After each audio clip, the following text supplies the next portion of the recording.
오늘 왜 다윗은 코로나를 선택했는가? 사무엘하 24장 14절에서 17절의 말씀을 통해 오늘 한번 같이 생각을 해보고자 합니다. 네, 이 시대의 최고의 지성인이라 할 수 있는 이어령 교수, 아마 잘 아실 겁니다. 그분은 원래 무신론자였습니다. 근데 그가 어떻게 해서 예수를 믿고 오늘날 기독교의 변증가로 이렇게 정말 변화가 됐을까 하는 거죠. 그의 딸 장미나 변호사, 지금은 이제 후에 변호사다가 목사님이 됐다가 소천했습니다. 1992년에 갑상선 암 판정을 받았고요. 두 번의 수술을 했지만 또 재발이 되는 그런 또 불행한 일도 있었습니다. 그의 딸의 아들이 특수 자아 또 자폐증 아이였습니다. 이령 교수는 그가 하는 말이 자기가 10년 동안에 울지 않고 잠든 적이 거의 없었다. 누가 그걸 알겠어요? 그렇지만 이혜령 교수는 예수 믿기 전에 10년 동안 잠을 못 자고 매일같이 울면서 밤을 지새웠다고 합니다. 이 딸이 자기 아이를 치료하기 위해서 하와이로 가게 됩니다. 하와이를 갔는데 진료하는 과정 속에서 이 딸이 망막이 터져가지고요. 그다음 박리 판결을 받아서 앞으로 볼 수 없는 그런 상황에 이르게 됐습니다. 딸의 전화를 받고 서울에서 하와이로 날아갔습니다. 한 번도 교회 가본 적이 없지만 딸이 지금 죽게 생겼고 볼 수 없는 그런 위기 상황에서 어떤 아버지가 거기서 더 이상 버틸 수 있겠어요? 그건 자기 딸과 함께 하와이에 있는 원주민 교회를 가게 됐습니다. 그래서 이 어린 고수가 하나님을 믿지도 않지만 그의 기도가 이렇습니다. 하나님, 이 찬란한 빛과 아름다운 풍경, 생명이 넘치는 이 세상 모든 것을 당신께서 만드시지 않으셨습니까? 우리가 살아서 하늘의 별, 지상의 꽃을 보는 것이 그리고 사람의 가슴에서 사랑을 보는 것이 바로 기적이 아니고 무엇이겠습니까? 매일매일 우리는 당신께서 내려주시는 기적 속에 삽니다. 만약 미나가 이제 어제 본 것을 내일 볼 수 있고 오늘 본 내 얼굴을 내일 또 볼 수 있게 해 주신다면 저의 남은 생을 주님께 바치겠나이다. 아주 작은 힘이지만 제가 가진 것이라고는 글 쓰는 것과 말하는 천한 능력밖에 없사오니 그것이라도 좋으시다면 당신께 이루시고자 하는 일에 쓰실 수 있도록 바치겠습니다. 이렇게 그가 처음에 가서 엎드려 눈물을 뿌리며 기도를 했습니다. 하나님은 그의 기도를 들어주셔서 결국은 기적적으로 망막 박리는 정말 해결이 돼서 다시 눈을 뜨고 그 후에 이제 목사까지 됐다가 소천을 했습니다. 그래서 이 어린 교수는 그가 처음에 가서 한 약속대로 하나님을 믿게 됐고 세례도 받게 됐죠. 오늘날은 우리 기독교의 변증가로서 아주 엄청난 일을 많이 하고 있습니다. 오늘 다윗의 이 말씀, 오늘 읽은 말씀을 한마디로 요약하면 제 가운데 하나님의 긍휼하심을 구하는 다윗의 믿음입니다. 다윗은 그의 평생에 왕으로 있으면서 크게 우리 기억에 남는 건 두 가지입니다. 하나는 밧세바 간음죄였고요. 또 하나는 오늘 인구조사입니다. 사실 인구조사는 어느 나라나 고대든 현대든 관계없이 납세 의무 또는 이렇게 세금을 거두기 위해서 기본적으로 인구조사를 하고요. 또 군대 징집을 위해서도 인구조사를 합니다. 또 성경에서도 모세에게 하나님은 가나안 땅 들어가기 전에 인구조사를 하나님이 시키기도 했죠. 근데 왜 모세는 인구조사를 했는데 하나님이 그렇게 화를 내시고 이렇게 엄청난 벌을 내리셨을까요?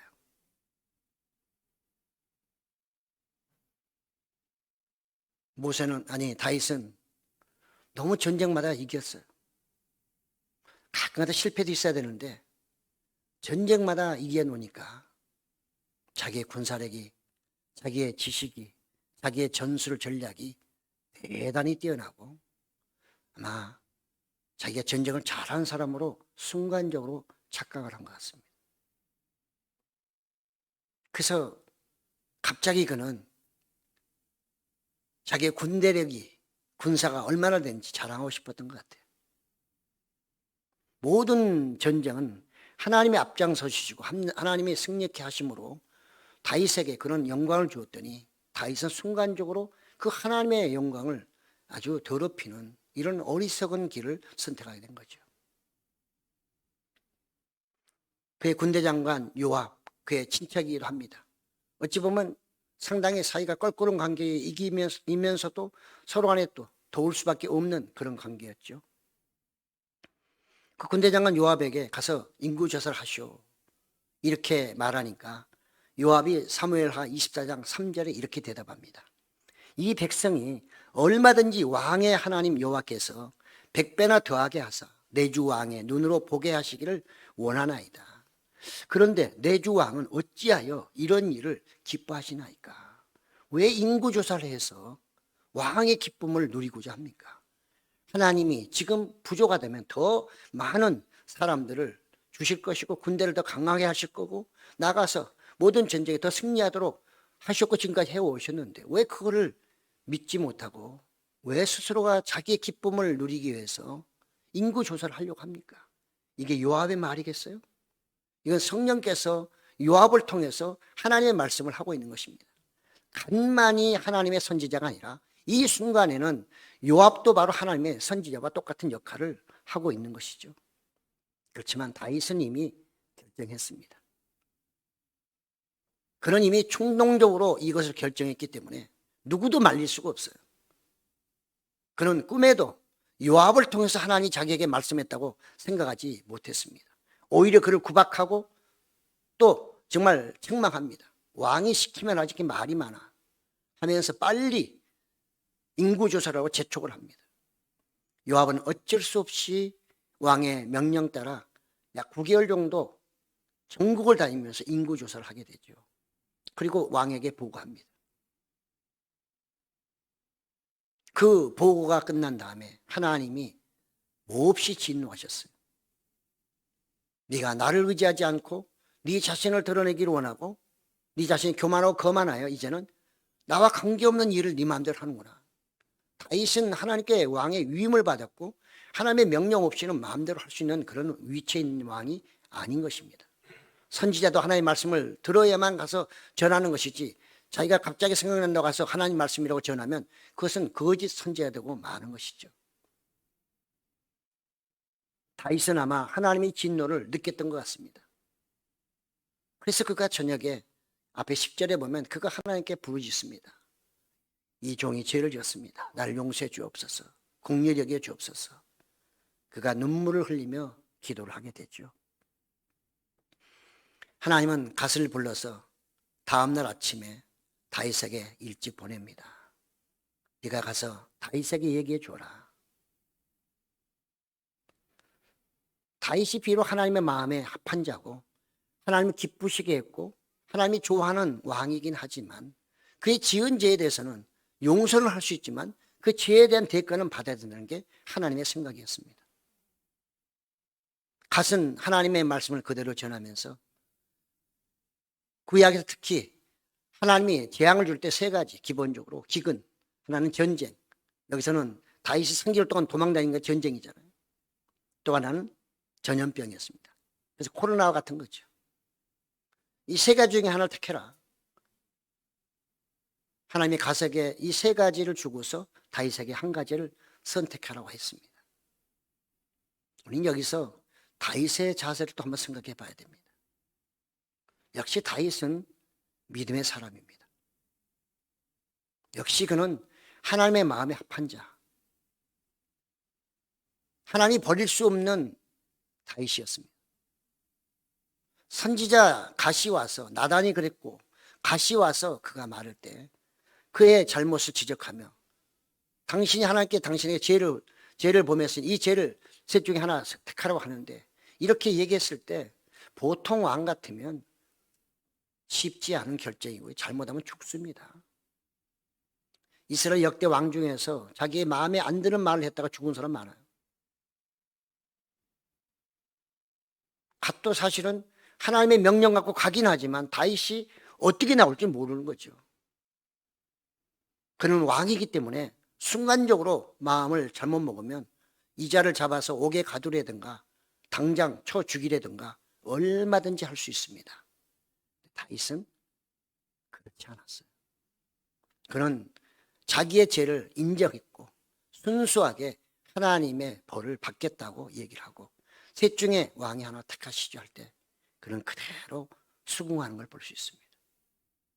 오늘날 우리는 다윗의 믿음에 비하면 부족하기 그지없습니다. 하나님이 말씀해도 듣지 않습니다. 하나님이 책망해도 아랑곳하지도 않습니다. 관심도 없습니다. 내가 하고 싶어 하는데 무슨 말이 많냐. 이런 경우가 얼마나 많은지요. 그거에 비하면 다윗의 믿음이야말로 하나님이 용서해 주고 싶은 마음이 아마 수백 번 생겼을 겁니다. 그래도 다윗의 죄는 하나님이 묵과할 수가 없는 거예요. 하나님이 주신 벌 중에 첫 번째가 바로 7년 기근이었습니다. 7년 기근을 한번 줘보세요. 다윗이 그렇게 자랑하고 싶었던 자기의 군대는 어떻게 되겠어요? 아니 먹을 식량이 없는데 군대가 강할 수가 없겠죠. 백성들의 원한은 또 어떻고요? 거기에다가 매전매석은 또 어떻게 될 겁니까? 그러니 이것은 정말 보이지 않는 전쟁 중에 더 큰 전쟁이 될 수가 있는 거죠. 다윗은 그걸 잘 알고 있습니다. 선택할 수 없습니다. 두 번째가 3달 동안 도망다니는 거예요. 다윗에게 도망다니는 것은 진절머리 나는 겁니다. 죄 없이 쫓겨다니는 사울이 얼마나 했습니까? 사울왕이 그냥 자기 죽이려고 쫓아다닐 때 다윗은 여기저기 굴러 어디로 도망다니라고 엄청나게 고생을 많이 했는데 3개월 동안 또 도망다니라고요. 싸우면서 도망다니라고. 그건 어찌 보면 다윗이 자기가 범한 죄이기 때문에 마땅히 이 벌을 택해야 될 것 같은데 다윗은 그것을 선택하지 않습니다. 또 하나님은 그냥 단도직입적으로 너 이 벌을 받아야 돼 라고 하지 않고 이 3가지를 주시면서 다윗에게 좀 선택을 주는 하나님의 또 특별한 은혜도 우리는 발견해 볼 수가 있습니다. 자기는 만약에 전쟁 나가서 또 도망다니다 보면 황궁할지 않을지도 몰라요. 자기가 다시 왕의 자리에 올지 않을지도 모릅니다. 전쟁 죽어볼 수도 있잖아요. 그거 생각하니까 아마 도저히 아닌 것 같았습니다. 마지막 전염병이었습니다. 오늘날은 코로나죠. 다윗은 코로나를 선택했습니다. 일시에 3일 동안 전국적으로 이 전염병이 만약에 만연하게 되면 그거는 상상하기도 싫은 것 아닐까요? 수많은 사람들이 병에 걸려 죽어나자 볼 것이고 백성들의 원성과 그 다음에 그 죽어 시체가 썩어서 냄새 이거 생각만 해도 끔찍한 것 아니겠어요? 그런데 다윗은 바로 3번째 전염병을 선택했다는 겁니다. 얼핏 보면 이 다윗이 되게 이기적이에요. 그리고 만약에 다윗이 이렇게 하나님 다윗 3분이서 3사람만이 알고 있는 이 사건을 백성들이 알았다면 어떻게 할까요? 다윗은 돌 맞아 죽을 수도 있을 거예요. 근데 그 당시에는 전염병은 하나님이 내리는 질병이라 하나님 내리는 벌이라고 생각했기 때문에 백성들 중에 누구도 아마 거기는 항의하지 못할 겁니다. 다윗이 그것을 이용했을까요? 어찌됐든 간에 자기가 인고조사 잘못해놓고 이 백성들에게 전염병을 3일 동안 주도록 한 것은 정의롭지는 못한 것 같습니다. 그런데 하나님이 주셨으니까 뭐 그것도 나쁘다고 볼 수는 없겠죠. 다윗은 3번째를 선택했는데 그 이유가 뭐냐는 것이죠. 왜 다윗은 3번째 전염병을 선택했고 하나님 그것을 인정하고 그대로 시행했냐 하는 것입니다. 14절에 보면 이렇게 말합니다. 다윗이 가세게 이르되 내가 고통 중에 있도다. 청하건대 여호와께서는 긍휼이 크시니 우리가 여호와의 손에 빠지고 내가 사람의 손에 빠지지 아니하기를 원하노라. 다윗이 전염병을 선택한 그 깊은 뜻이 여기에 있는 것입니다. 우선은 기근이나 또는 전쟁을 통해서 하는 것은 이것은 내가 사람들과 싸우는 것이기 때문에 여기는 궁휼함을 얻을 수가 없다. 또 하나님보다 사람이 궁휼할 수가 없으니 나는 하나님의 긍휼하심을 얻기를 원한다. 차라리 전염병을 선택하고 내가 하나님께 부르짖고, 그래서 하나님이 좀 더 감해 줄 수도 있고 좀 약하게도 할 수 있고 빨리 또 치료도 받을 수 있지 않을까?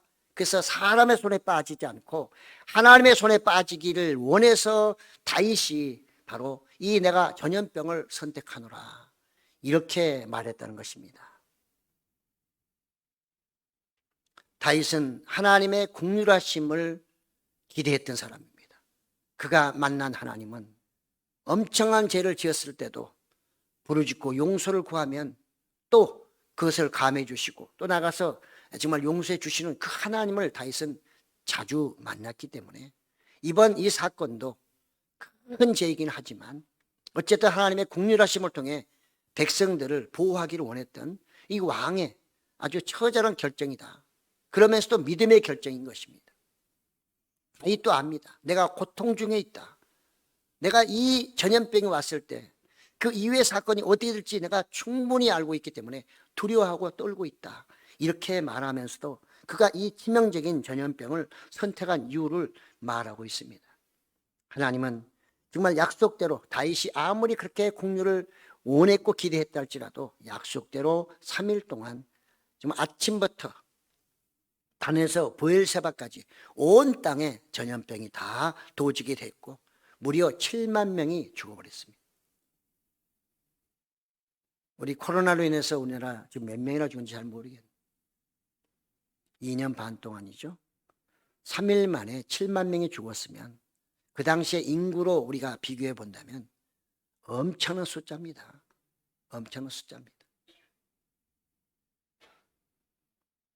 이것을 통해서 하나님은 다윗에게 이스라엘 백성들에게 뭘 보여주셨을까요? 너희가 진정 나 여호와가 누구인지를 몰랐더냐? 다윗아, 네가 어찌 이런 죄를 졌단 말이냐?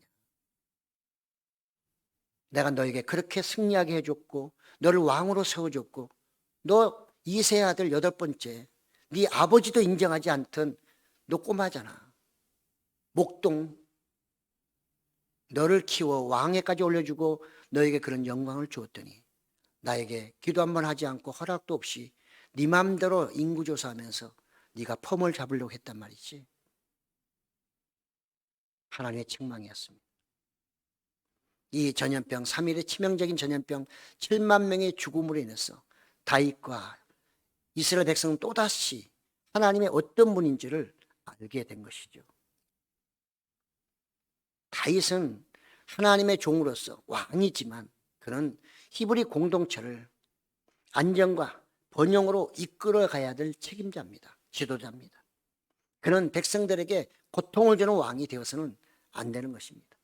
그는 하나님의 은혜 가운데 이스라엘 백성을 이끌어갈 때 그냥 순종하며 따라만 가면 되는 것입니다. 자기가 이스라엘 백성들을 보호하거나 지켜주거나 전쟁에서 자기 실력으로 이기는 게 아닙니다. 주변의 국가들이 그 당시 얼마나 강대국이 많았는데요. 다윗이 그 순간 그걸 잊어버린 것이죠. 우리에게도 이렇게 잊어버릴 때가 종종 있잖아요. 1년에 한두 번 평생에 다윗처럼 2번 정도 있으면 얼마나 좋겠어요. 다윗에 비하면 우리는 이런 사건들이 우리의 삶 속에서 손으로 셀 수 없을 정도로 많을 겁니다. 아무리 의인이라 할지라도요. 하나님은 다윗을 너무 사랑하기 때문에 그의 이런 한두 번 실수도 그냥 통과시키지 않고 철저하게 하나님이 누구신지, 하나님의 능력과 권세, 그리고 그들의 모든 부귀영화가 누구의 손에 있는지를 이 사건을 통해서 다윗에게 다시 한번 분명하게 밝히고 있다는 사실을 알 수가 있는 것입니다. 다윗의 욕망은 백성들에게 엄청난 고통을 안겨주었습니다. 그래서 그는 그것을 알기 때문에 땅을 치며 통곡하고 하나님께 울부짖었던 것이죠. 나의 죄를 용서해 주옵소서. 제가 잘못했습니다. 세계적인 구약학자 월터 브루그만은 오늘 이 본문을 그가 주석하면서 이렇게 얘기합니다. 다윗이 전염병을 선택한 것은 고통의 기간이 짧아서가 아니다. 전염병이 하나님으로부터 직접 오기 때문이다.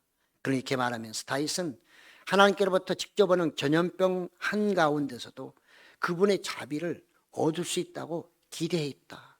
이렇게 그래서 그가 전염병을 선택했다. 이렇게 그가 주석을 하고 있습니다. 하나님은 무심하지 않으십니다. 다윗의 이런 울부짖는 기도를 못 들은 척하지도 않으셨습니다.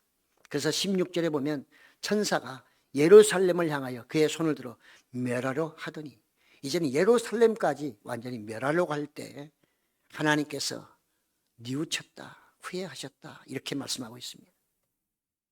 내가 정말 재앙 내는 것을 뉘우치며 그 천사에게 축하다, 이제 내 손을 거두라, 그치라, 이렇게 명령하심으로 예루살렘이 보존받는 것을 볼 수 있습니다. 하나님이 뉘우쳤다는 말은 이것은 뭐 후회했다는 그런 의미가 아니라 하나님께서 그 진노를 이제 그치셨다, 분을 푸셨다, 이렇게 이해하는 것이 훨씬 더 아마 맞는 해석일 것입니다. 족하다, 천사에게 이제는 너의 그 징계가, 재앙이 족하다. 뭐가 족하다는 뜻일까요? 어디가 족하다는 뜻일까요? 다윗이 이 정도면 충분히 이제는 그가 알았을 것이다. 다윗이 이 정도면 이제는 다시는 이런 짓을 안 할 것이라는 걸 하나님이 알았다. 그런 의미가 족하다. 그래서 내 손을 멈추라. 그리고 그 천사는 멈추고 나서 아라우나의 그 타작마당 곁에 서 있게 되는 것을 다윗에게 보여주셨습니다.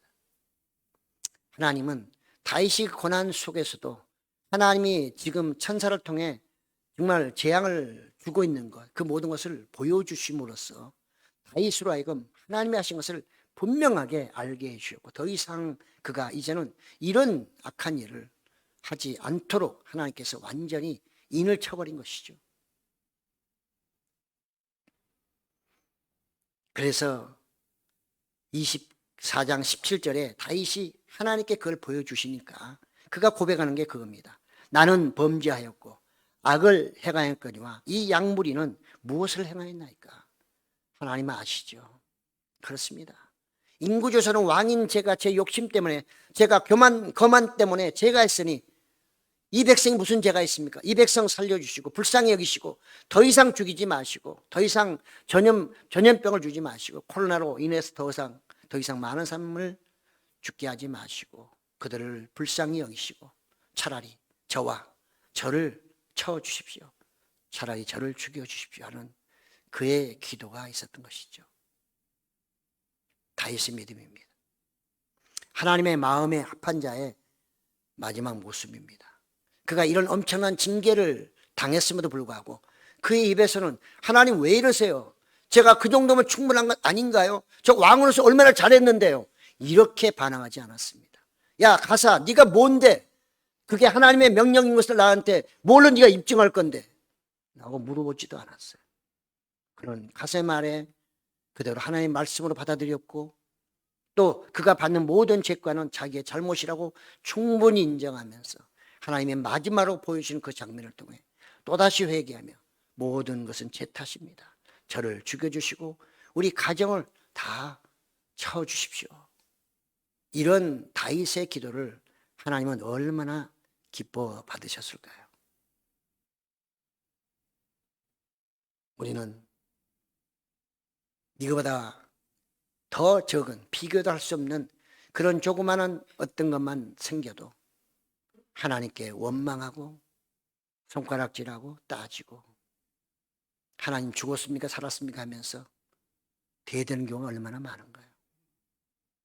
여기에 비하면 다윗의 믿음이 얼마나 큰가. 하나님의 마음에 합한 자라고 하는 그 말이 무색하지 않고 참으로 맞는 말이다. 역시 다윗이야. 저는 또 이 말씀을 준비하면서 그래, 우리가 볼 수 없는 다윗의 믿음, 이런 상황 가운데서도 하나님께 부르짖고 자기의 죄를 고백하고 자기를 차라리 죽여달라고 하는 이 다윗의 믿음을 하나님이 들으시고 어찌 하나님이 기뻐하지 아니하시며 너는 내 마음에 합한 자라고 어찌 말씀 안 하실 수가 있겠어요?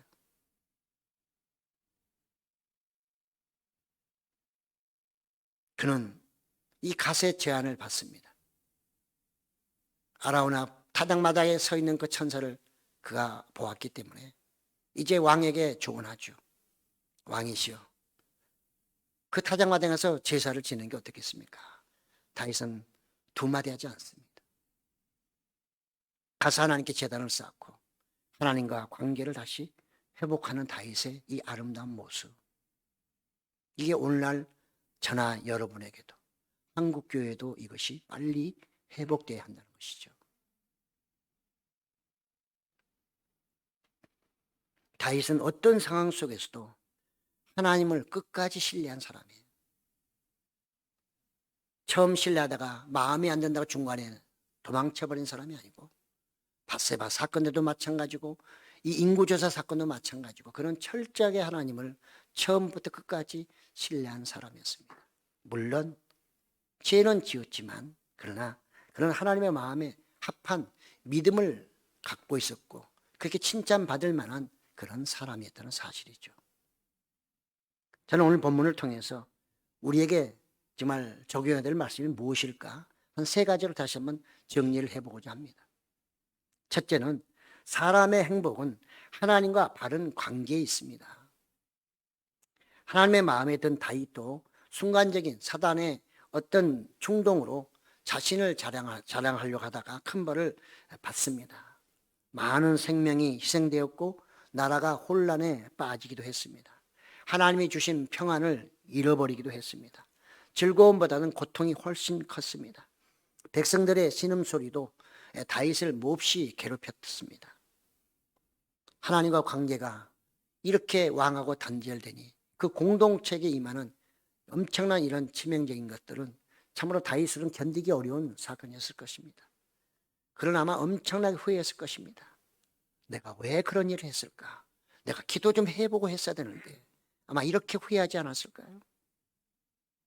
다윗은 하나님과의 관계가 바라야만 나라의 통치나 모든 게 잘 된다는 것을 알고 있었기 때문에 그런 아나우나 이 타작마당에서 제단을 쌓음으로 하나님과 끊어졌던 순간적인 그 관계를 다시 회복함으로써 그가 왕위를 잘 정말 이행해 나갈 수 있는 그런 훌륭한 왕이 되었다는 사실이죠.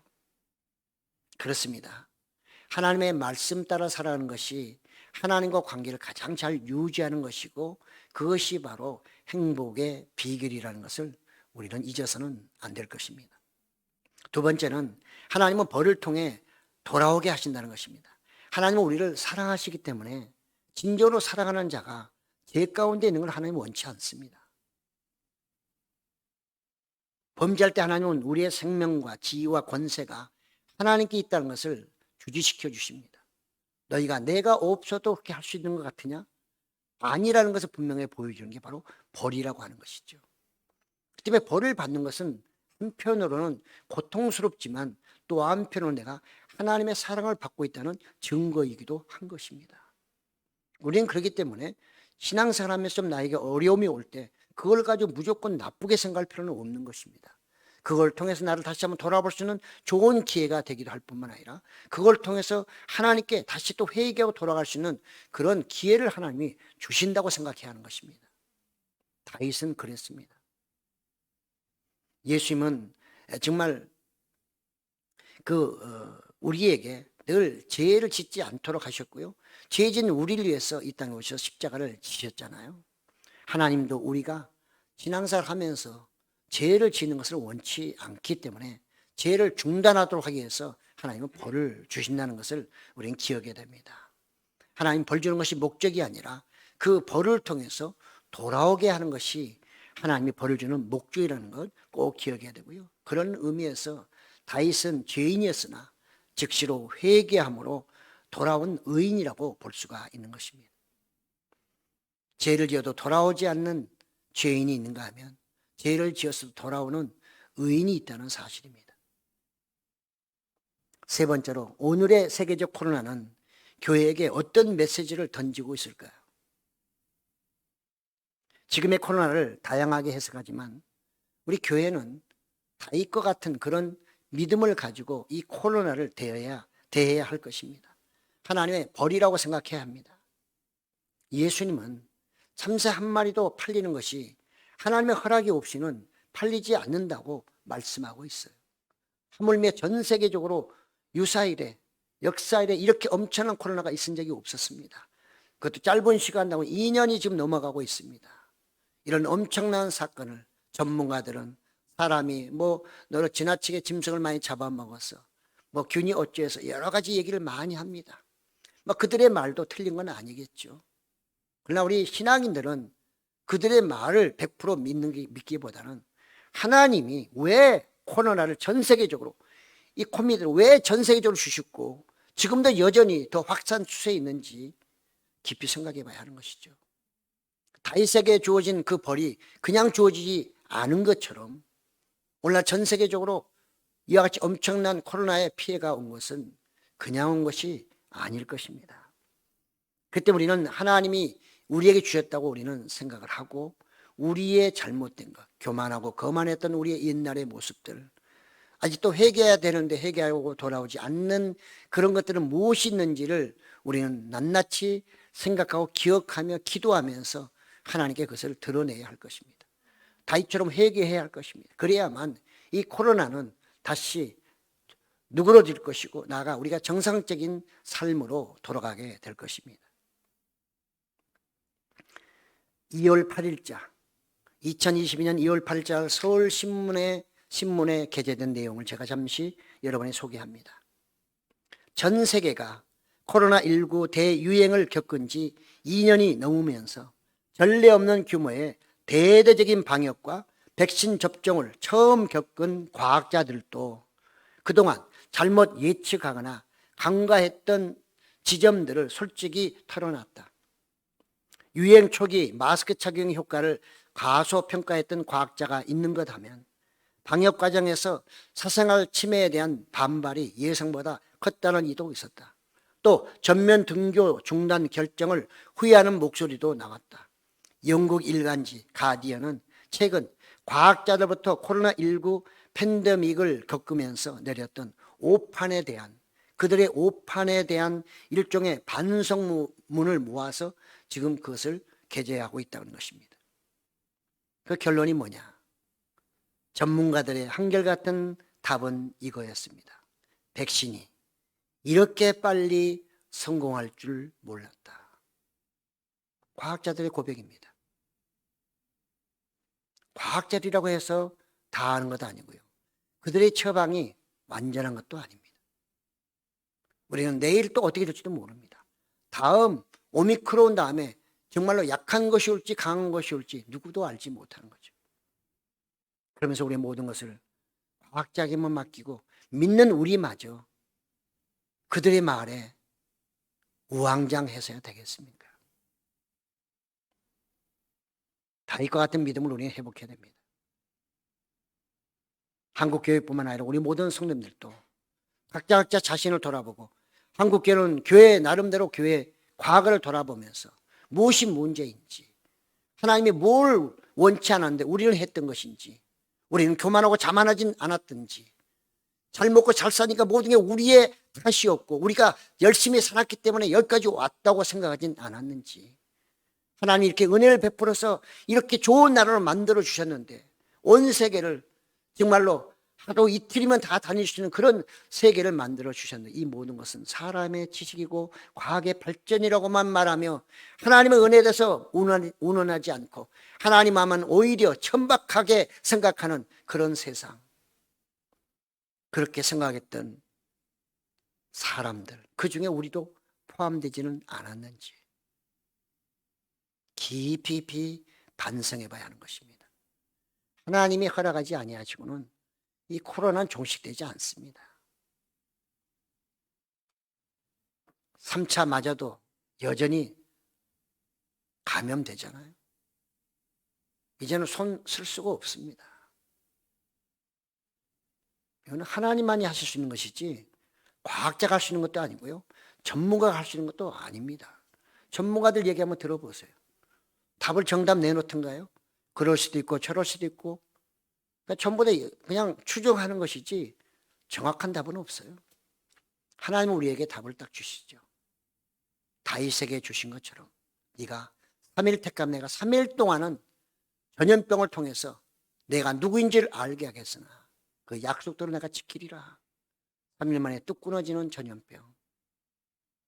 오늘 우리는 신앙인으로서 더욱더 다윗의 믿음 같은 이런 믿음을 회복해서 하나님께 우리 잘못을 회개하고 뉘우치며 눈물로 그분에게 기도하고 다윗이 생각했던 그 하나님, 긍휼하신 하나님, 그 긍휼을 우리도 간구할 때에 우리의 고통도 사라질 것이고 코로나도 안정을 찾으리라 생각합니다.